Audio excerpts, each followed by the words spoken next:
Mabuhay! Ako si Emir at tayo'y muling magbalik tanaw sa nakaraan. Parte ang video na ito ng aking mahabang bitinserye tungkol sa anti-terror law.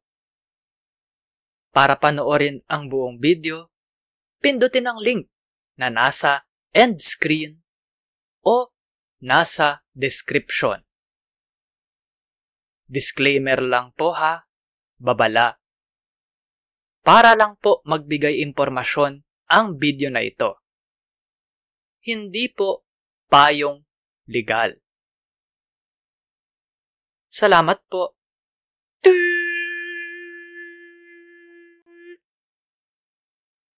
Yung pasya po ng Court of Appeals, kung maglabas man o hindi ng permanent order, hindi po ibig sabihin yan, tapos na po ang boxing.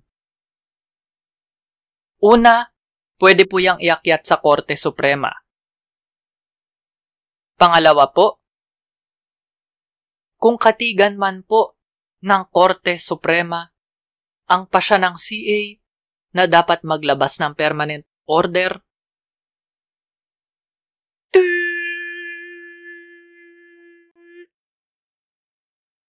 i-like at i-share ang video na ito sa social media. Mag-subscribe at pindutin ang batingaw o bell. Panoorin ang iba pang Emir's Bitin, baliktanaw/inhindsight.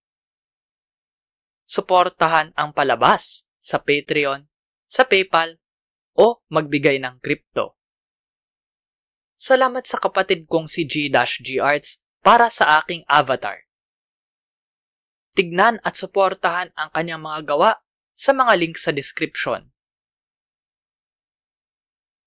Para po panoorin ang buong seryeng ito, pindutin ang link na lalabas sa end screen.